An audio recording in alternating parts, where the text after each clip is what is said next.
ترجى شفاعته لكل حول من الأول مختبر يا نبي المصطفى بلغ مقاصدنا واغفر لنا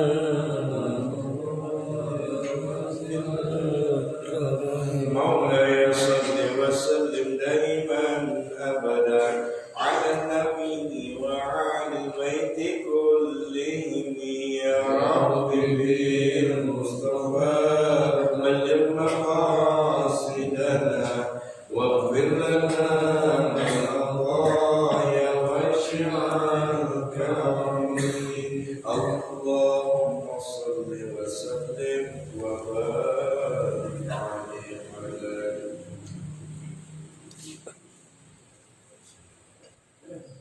الحمد لله الذي أنعمنا بالإيمان والإسلام ونصلي ونسلم على خير الأنام أشهد أن لا إله إلا الله وحده لا شريك له وأشهد أن محمدا عبده ورسوله لا نبي بعده اللهم صل وسلم على سيدنا وحبيبنا وشفيعنا ومولانا محمد وعلى آله وصحبه ومن تبعهم بإحسان إلى يوم الدين أما بعد. Jamaah salat subuh yang rahmat Allah Subhanahu wa taala. Untuk kesempatan pagi ini kita membahas tentang kajian tazkiyatun nafs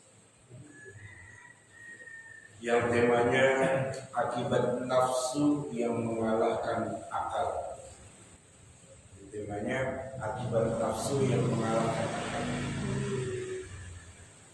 Segala puja dan puji hanya milik Allah Rabbul Alamin yang telah memberikan banyak karunia nikmatnya kepada kita sehingga kita masih bisa diberikan kesempatan oleh Allah menghirup udara pagi hari ini, diberikan kesempatan kita oleh Allah untuk bisa datang ke masjid ini dalam rangka mendirikan salat subuh berjamaah, lalu kemudian diiringi dengan duduk bersimpuh di majlis yang mulia di sisi Allah, duduk bersimpuh di majlis yang begitu mulia di mata Nabi kita Muhammad Rasulullah SAW. Mudah-mudahan duduknya kita di majlis ini senantiasa tercurahkan rahmat Allah kepada kita. Mudah-mudahan tercurahkan nafurah Allah kepada kita.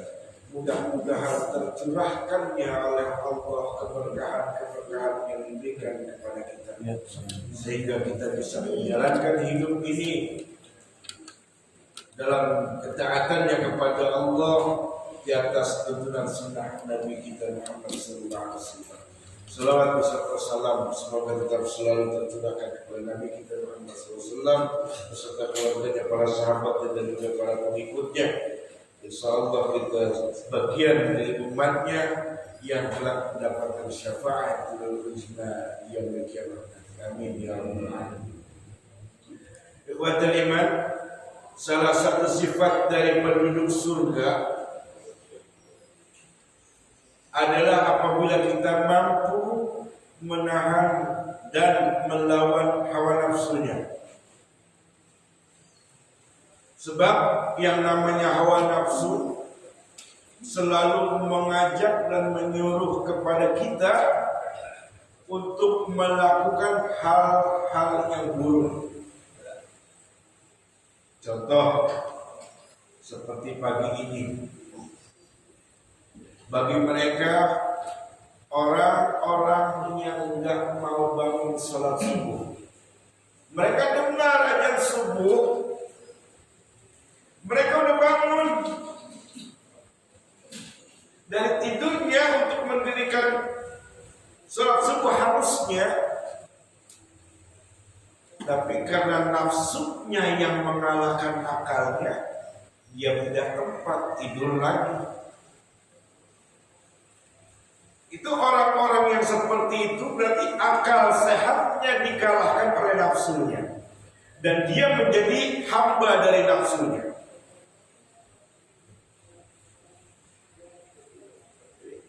Nafsunya mengalahkan akal untuk mengajak keburukan, pada dirinya yang dia enggan untuk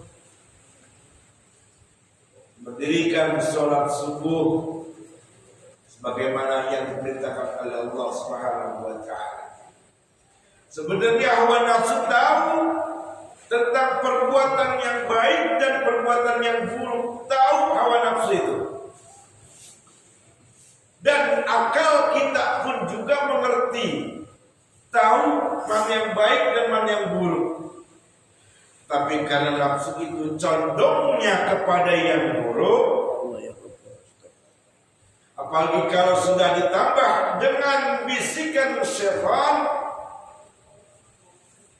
yang selalu menyuruhnya, mengajaknya, membisikkannya untuk melakukan hal-hal keburukan,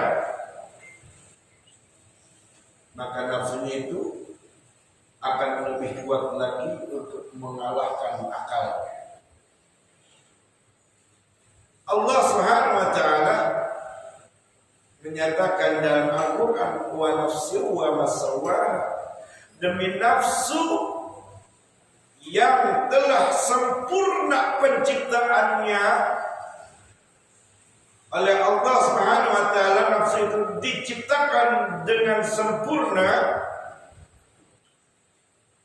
tetapi memang tabiat nafsu itu cenderung untuk menyuruh, mengajak pada yang buruk. Loh, kenapa Allah menciptakan nafsu itu yang cenderung pada hal yang buruk? Allah kayak kurang kerjaan. Sebetulnya enggak seperti itu. Kalau kita menanggapinya dengan iman, ini sebetulnya Allah ingin tahu kualitas keimanan hambanya. Allah pengen tahu mana yang dia lebih condongkan, nafsunya apa akalnya. Akalnya dia akan mengajak pada kebaikan karena fitrah Allah. Nafsunya condong akan mengajak pada hal yang keburukan. Di sini Allah pengen melihat sampai di mana kekuatan iman dari hambanya. Makanya kata Nabi itu kan dalam sabdanya, perang yang paling besar, perang yang paling susah untuk dihadapi adalah melawan hawa nafsu, kata Nabi sallallahu alaihi wasallam. Ini perang yang paling besar. Fa'alhamaha fujuraha wa taqwaha, maka dengan diilhamkannya nafsu itu oleh Allah akan perbuatan yang jahat atau yang buruk, juga perbuatan takwanya, perbuatan yang baiknya, diilhamkan masing-masing keduanya itu. Nafsunya, akalnya diilhamkan. Nanti kita akan jelaskan. Dalam ayat ini ada kalimat yang Allah nyatakan dalam firman-Nya tentang fujur. Fujur. Fujur adalah pancaran keburukan yang bersumber dari nafsunya. Jadi nafsunya itu memberikan dorongan untuk melakukan keburukan, yang mana pancaran dari fujurnya ini akan masuk ke matanya, akan masuk ke mulutnya, akan masuk ke tangannya, akan masuk ke kakinya. Kalau nafsunya ini, pancaran dari fujurnya ini dan masuk hawa nafsunya melalui pancaran itu ke masing-masing anggota tubuh, ditambah lagi dorongan syaitan yang membisikkan untuk mengajak keburukan, maka terjadilah kuat akalnya akan disetir oleh nafsunya. Banyak terjadi ketika panggilan salat sudah dikumandangkan, mereka dengar, mereka duduk, nggak tidur. Nggak usah salat subuh kita bicarakan tentang salat asar, salat zuhur, salat maghrib. Mereka duduk di rumahnya, azan subuh berkumandang. Tapi karena hawa nafsunya yang pancaran kepada anggota tubuh manusia itu, jadi kakinya ogah bergerak. Nggak mau bergerak untuk jalan ke masjid. Pancaran dari hawa nafsunya. Ini fujur namanya.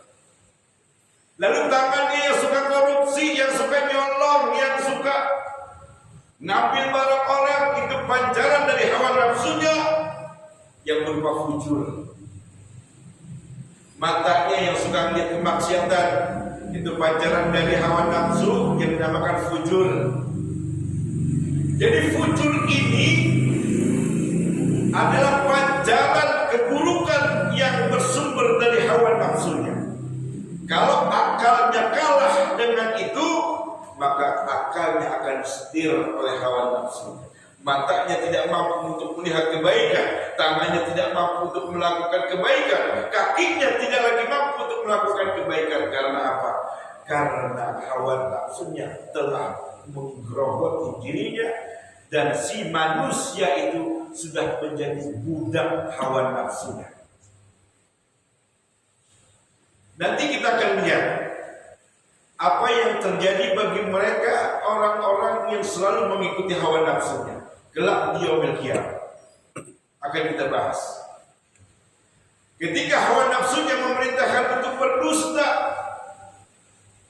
untuk menggibah, untuk berkhianat, untuk mencela, memaki, melaknat, ini bagian dari hawa nafsu yang dibawa oleh fujur melalui mulutnya. Ini makna dari fujur namanya. Keburukan-keburukan yang dibawa oleh hawa nafsu. Ikhwan dan iman, kalau lantas kemudian terjadi perbuatan buruk, maka diminta oleh Allah agar untuk segera kembali dengan bertobat. Kalau mau selamat, kalau mau dibebaskan dari azab dunia, azab akhirat, kembali bertobat. Wasari'u ila maghfirah. Segera kembali kepada Allah. Segera kembali kepada ampunan Allah. Sarah, dalam ayat ini ada kalimat sari'u, sarah. Ya.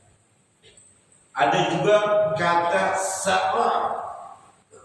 Dalam Al-Quran ada kalimat sara'a, ada kalimat sa'a.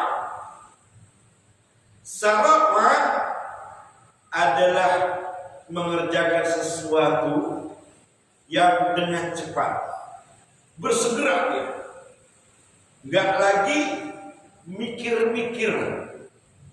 Ketika Allah menyuruh segera bertobat, dia langsung segera bertobat, beristighfar pada Allah. Nggak harus mikir-mikir, bertobat nanti aja, ntar aja termalam bertobatnya, sekali lagi sholat isya. Jadi sar'a adalah mengerjakan sesuatu yang segera tanpa mikir-mikir dulu. Nah kalau sa'a mengerjakan sesuatu tapi dengan adanya persiapan. Sa'a adanya persiapan, contoh seperti kayak salat Jumat kan mesti ada persiapan. Sa'a kita mandi dulu, disunahkan mandi, disunahkan juga kita pakai wangi-wangian, dibutuh persiapan. Sa'a namanya. Kalau sar'a segera, seperti Allah menyuruh bertobat segera, jangan mikir-mikir. Tak aja tobatnya termalam, gak taunya pas zuhur kematian udah datang sama dirinya, nggak sempet dia bertobat, mati dalam keadaan subul khatimah. Na'udzubillah. Tapi kalau Allah memerintahkan untuk bertobat, wasari'u ila maghfiratin, segera kalian menuju ampunanku, kata Allah. Segera ambil kesempatan itu, jangan banyak mikir-mikir. Ayo ambil. Allah jauhkan. Tapi kalau kalian, kata Allah, tidak mau memanfaatkan situasi yang aku perintahkan untuk segera kalian lakukan, tapi kalian Lihat saja nanti apa yang terjadi buat diri kalian, kata Allah. Kesempatan itu sekali diberikan oleh Allah. Dia mampu mengambil kesempatan yang sekali itu diberikan oleh Allah, beruntung dia. Tapi kalau dia tidak mau mengikuti perintah Allah dalam kesempatan yang sekali itu, maka kehidupannya akan buruk. Ikhwatal iman, rahimakumullah jami'an. Ketika nanti di yaumil qiyamah, semua manusia dibangkitkan oleh Allah dari alam kuburnya. Dari mulai umat Nabi Adam sampai umat Nabi Muhammad SAW. Semua berkumpul dalam satu tempat yang namanya padang mahsyar. Di padang mahsyar itu, di situ kita berdiri dalam keadaan telanjang bulat, nggak berbusana sekali, nggak berbusana. Dan di tempat itu jarak matahari dengan kepala kita hanya 1 mil. 1 mil. Bayangkan panas matahari dunia aja udah bikin kita keringetan. Bagaimana kalau di sono jarak cuma 1 mil? Makanya banyak manusia nanti ada yang tenggelam dengan air keringatnya sendiri. Semua tergantung amalnya. Karena saat itu tidak langsung Allah ambil keputusan, tidak langsung Allah segerakan mengambil keputusan, biar mereka dulu merasakan bagaimana panasnya pada mahsyar saat. Kalau bagi orang-orang yang Allah ridhai, orang-orang yang Allah cintai, orang-orang yang senantiasa Allah beri petunjuk hidupnya ketika di dunia, maka dia dipersilahkan oleh Allah untuk meminum telaganya Nabi Sallallahu Alaihi Wasallam. Sekali minum air telaga itu, yang namanya hawa panas tidak lagi dirasakan, yang namanya haus tidak lagi dirasakan. Sekali minum air telaga itu, tidak akan merasakan haus selama-lamanya. Dipersilakan oleh Allah akan hamba-hamba yang diridhoinya. Bayangkan betapa panasnya saat itu, betapa menderitanya saat itu manusia-manusia yang zalim ketika di dunia, yang disuruh bersegera untuk bertobat, dia menunda-nunda bertobatnya kepada Allah. Bayangkan. Lalu kemudian saat dikumpulkannya manusia di padang mahsyar, kita menanti dan menunggu keputusan Allah Subhanahu wa taala. Karena saking lamanya keputusan Allah, sementara manusia saat itu dalam keadaan kepanasan dan kehausan, saat itu pun kita manusia membutuhkan pertolongan.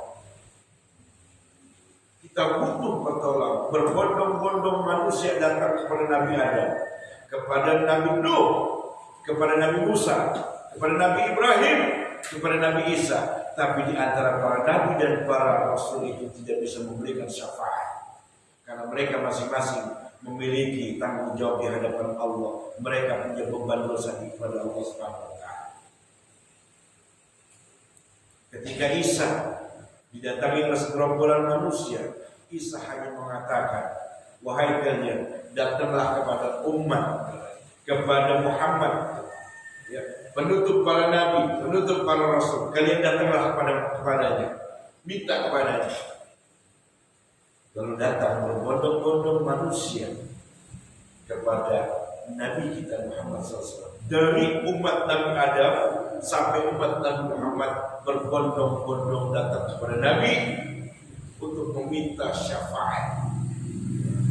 Lalu kita di sana berbicara kepada Nabi Sallallahu Alaihi Wasallam, ya Muhammad, anta khatamul anbiya wal mursalin. Wahai Muhammad, engkau adalah penutup para nabi dan rasul. Isfa' lana ila rabbik.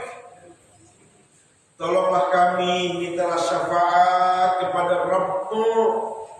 Ala dar ila manafik. Tidakkah kau melihat penderitaan yang kami rasakan? Tidakkah kau merasa iba dengan keadaan kami? Melihat kondisi kami? Mintalah syafaat kepada Rabbmu ya Muhammad. Apa kata Nabi SAW? Anala. Ya, saya akan coba kata Nabi. Bergegas Nabi SAW mendatangi Allah. Kemudian ketika Nabi sudah berada di hadapan Allah, bersujud begitu lamanya Nabi kita Muhammad SAW bersujud hingga Allah katakan, Irfa ra'saka ya Muhammad, angkat kepala wahai Muhammad. Isfa' syaffa, mintalah apa yang ingin kau minta pertolongan, kata Allah kepada Nabi itu. Apa yang ingin kamu minta tentang pertolongan itu wahai Nabi, aku akan berikan kepadamu tentang pertolongan. Kemudian Allah memberikan keridhaannya kepada Nabi kita Muhammad SAW, wewenang untuk bisa memberikan syafaat kepada seluruh manusia, dari mulai umat Nabi Adam sampai umat Nabi Muhammad SAW. Ini yang dinamakan syafaatul ujmah namanya. Syafaat besar. Ya. Rasulullah SAW bersabda, As'adun nas bisyafaati yaumal qiyamah man qala la ilaha illallah. Manusia yang paling beruntung dan bahagia yang dengan mendapatkan syafaat dariku nanti yaumil kiamat, kata Nabi SAW, adalah mereka orang-orang yang mengucapkan kalimat la ilaha illallah. Ini yang dinamakan dengan syafaat khusus bagi mereka yang istiqamah dengan kalimat la ilaha illallah ketika hidupnya di dunia. Dia gak main dukun, dia gak pernah pergi ke paranormal, dia gak pernah pergi kepada dan mempercayai siapapun yang dia anggap percaya kecuali Allah. Dia istiqomahkan kalimat tauhid ini, maka akan diberikan syafaat oleh Rasul SAW dengan syafaat yang khusus, pertolongan yang khusus. Meskipun ada nanti yang tidak mendapatkan syafaat dari Nabi SAW dan dia divonis oleh Allah masuk neraka, divonis dia masuk neraka, kemudian dia bisa masuk surga, nggak dapat syafaat dari Nabi SAW tapi bisa masuk surga. Itu karena adanya rahmat Allah Subhanahu wa Ta'ala. Adanya rahmat Allah Subhanahu wa Ta'ala. Ikhwatal iman, rahimakumullah jami'an. Tentang manusia yang menjadi calon penduduk surga. Wa amma man khafa maqama rabbih. Kata Allah, wa amma man khafa maqama rabbih. Dia orang yang punya rasa takut pada saat dia berdiri nanti di hari kiamat ketika dihadapkan kepada aku, kata Allah. Dia punya rasa takut. Saat hidupnya di dunia, dia punya rasa takut kepada Allah yang begitu besar. Ketika nanti Allah pasti akan membangkitkan dia imannya, akalnya membawa dirinya meyakini tentang apa yang Allah janjikan. Punya rasa takut. Wa nahan nafsa 'anil hawa. Dia selalu berusaha untuk melawan, menghalangi kehendak hawa nafsunya yang menyuruh dan mengajak dirinya untuk melakukan keburukan. Fa inna jannata hiyal ma'wa, maka sungguh surga akan menjadi tempat kediamannya. Ketika Allah pernah berfirman kepada Nabi Musa, untuk menetapkan Allah sebagai Rabb-Nya, untuk supaya Musa istiqomah kepada Allah Rabb-Nya. Kata Allah dalam surat Thaha ayat 14, Innani anallah la ilaha illa ana fa'budni wa aqimis salata li dzikri. Wahai Musa, kata Allah, aku ini Tuhanmu. Tidak ada Tuhan selain aku, kata Allah, berbicara kepada Musa alaihissalam. Kalimat ini, la ilaha illa ana, adalah makna makna uluhiyah.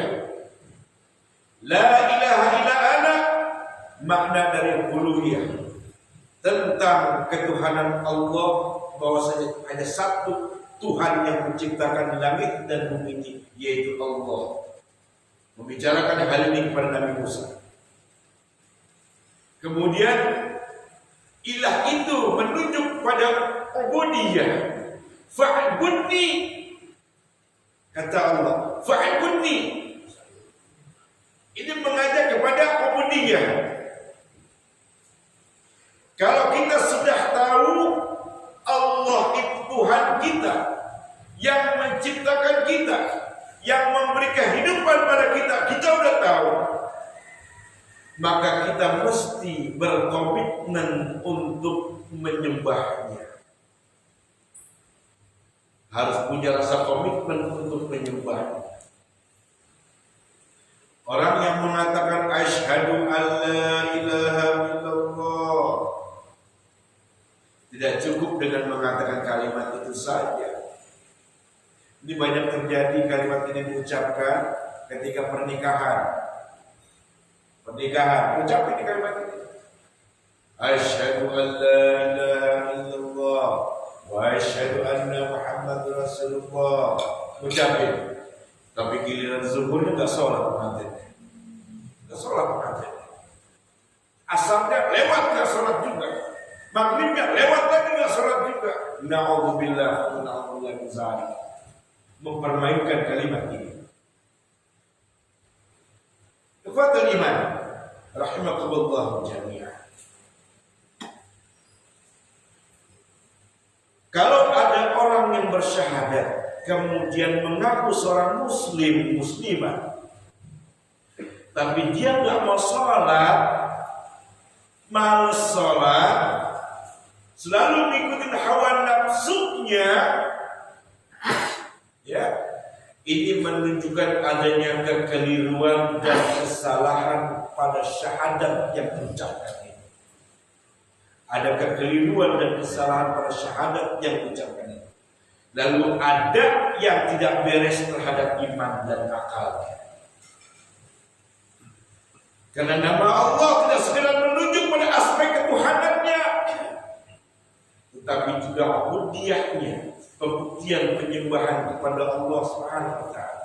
Makanya Allah katakan dalam surat Al-A'la, qad aflaha man tazakka wa dzakara isma rabbih fa shalla.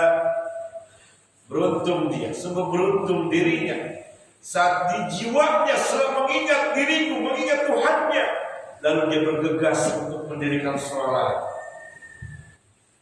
Sungguh beruntung dirinya ketika jiwanya ingat kepada Allah Rabb-Nya, yang memberikan kehidupan, yang memberikan rezeki pada dia, yang memberikan segala sesuatu nikmat padanya. Lalu ketika dia ingat kepada Allah, dia bergegas untuk mendirikan sholat. Ini orang yang beruntung, yang tidak hanya membatas, hanya tahu Tuhan yang memberikan kehidupan, Tuhan yang memberikan rezeki. Dia bukan hanya cuma itu saja, tapi Allah punya hak untuk disembah, Allah punya hak untuk dituruti tentang apa yang diperintahkannya. Kekuatan iman pada bagian akhir dari bab ini tentang akibat nafsu yang mengalahkan akal. Ada golongan manusia, kata Nabi Sallallahu Alaihi Wasallam, dari umatku kata Nabi, yang mereka ini tidak akan mendapatkan syafaatku nanti yaumul qiyamah. Hadis ini sahih, riwayat Imam Bukhari dan Imam Muslim. Ada nanti manusia dari umatku yang nanti Allah tidak mengizinkan kepada memberikan syafaat kepada mereka ketika selesai. Siapa di antara mereka? Kata Nabi SAW, orang yang memperturutkan hawa nafsunya dengan melakukan perbuatan syirik. Yang pertama kata Nabi, yang selalu mengikuti hawa nafsunya melakukan perbuatan syirik. Syirik bukan berarti dia harus berdukun aja, bukan. Menomorsatukan dunia itu syirik. Mengutamakan uang itu syirik. Allah menomor-duakan. Itu bentuk kesyirikan. Ya. Dia rela, dia ikhlas nyari duit. Begitu mati-matian nyari duit, tapi Allah dilupakan. Allah tidak suka kalau Allah dinomor-duakan. Bentuk dari kesyirikan luas makna. Bukan berarti dia sebagai umat dukun saja, tapi sebagai umat dunia menjadi hamba uang, itu merupakan perbuatan kesyirikan, dan dia tidak akan mendapatkan syafaat dari Nabi sallallahu alaihi wasallam, dan dia terancam divonis oleh Allah neraka jahanam. Yang kedua kata Nabi sallallahu alaihi wasallam, mereka yang gemar mencela, mereka yang gemar keluar kata-kata yang tidak pantas untuk diucapkan. Nabi yang ngomong menghina, melaknat. Kadang-kadang kita kan sebagai anak-anak kita, anjing, maaf ya sini nggak mau doang, anjing, golong, terus kamu itu sebetulnya kalimat mencela dan kalimat melaknat. Hati-hati. Kadang-kadang bukan anak-anak saja, kita pun juga orang-orang yang sudah dewasa, yang udah tua, yang udah bangkotan masih ngomong begitu juga. Keluar ngomong yang jorok-jorok, binatang keluar, ya, bahasa selapangan keluar. Maaf kalau ada manusia yang ngomong seperti itu terus dalam hidupnya, maka dia dijadikan oleh Nabi sallallahu alaihi wasallam tidak akan mendapatkan syafaat.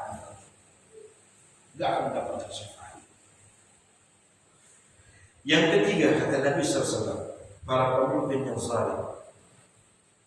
Pemimpin yang saleh, dari kelas yang paling bawah sampai kelas yang paling atas. Kelas yang paling bawah adalah ketika seorang suami dia zalim terhadap rumah tangganya. Ini dia tidak akan mendapatkan syafaat nanti dari Nabi SAW, dan ditempatkan oleh Allah di neraka jahanam. Seorang suami yang masa bodoh terhadap anak dan istrinya, cuek, sebagai tugas mencari nafkah, memberikan kehidupan kepada anak dan istrinya, tapi dia zalim. Gak pernah mengingatkan anak dan istrinya untuk ingat kepada Allah, untuk salat kepada Allah, untuk baca Quran, mentafakurkan dirinya, selalu untuk mengingat Allah. Tidak pernah keluar kalimat-kalimat itu dari suaminya terhadap anak dan istrinya. Maka dia termasuk pemimpin yang zalim. Pemimpin yang zalim. Istrinya dibiarkan keluar dari rumah, tak pakai hijab, dibiarkan sama suami. Itu suami yang zalim. Suami yang zalim seperti itu. Diperlihatkan auratnya keluar dari rumah, tapi suaminya diam. Itu suami yang zalim. Hati-hati. Ini peringatan dari Nabi. Ada suami yang demikian, maka dia nanti tidak akan mendapatkan syafaat dari Nabi SAW. Lalu bagaimana lagi tentang pemimpin yang besar seperti kelas gubernur, kelas presiden, kelas yang lain-lain? Saya membicarakan yang kecil aja dalam hal rumah tangganya, suami yang memimpin rumah tangganya. Ya.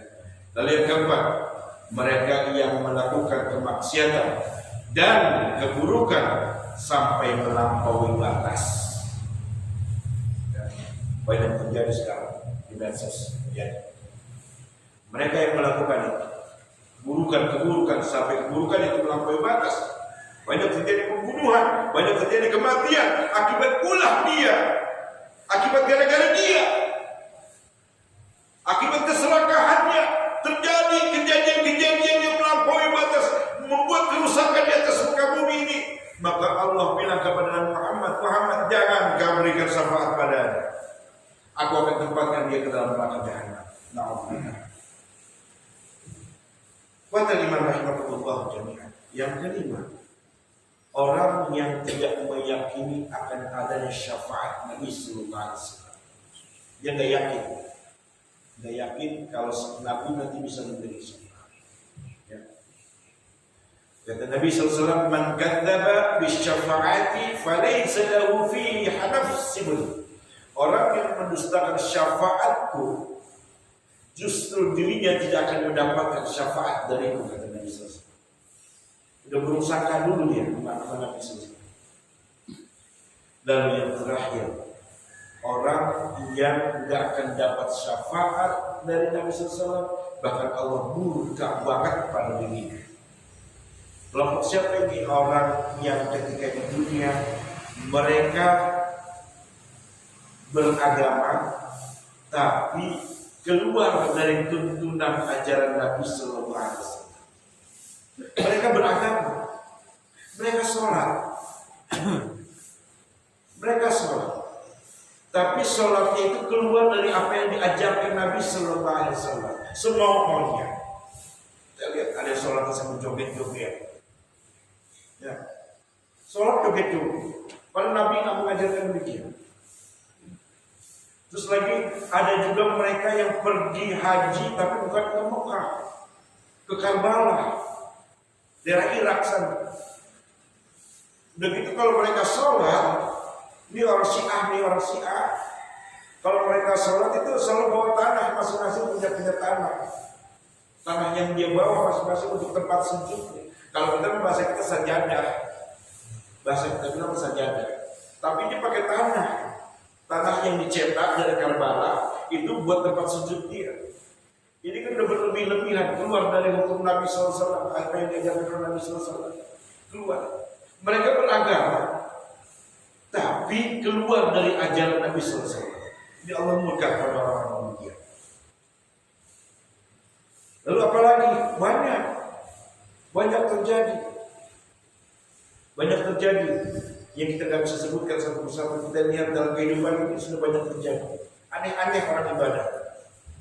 Ya. Lalu apalagi kemudian yang nyata-nyata aja.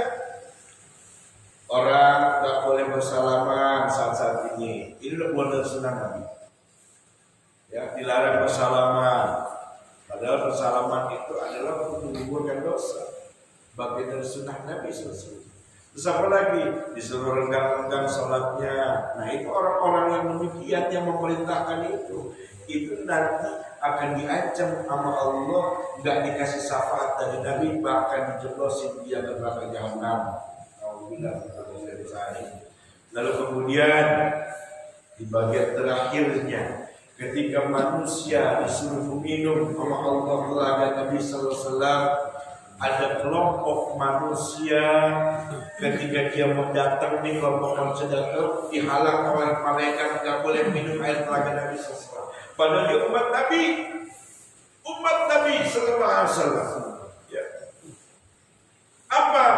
Ketika dia datang dihalang oleh malaikat. Malaikat mengatakan syukran. Pergi kamu, pergi.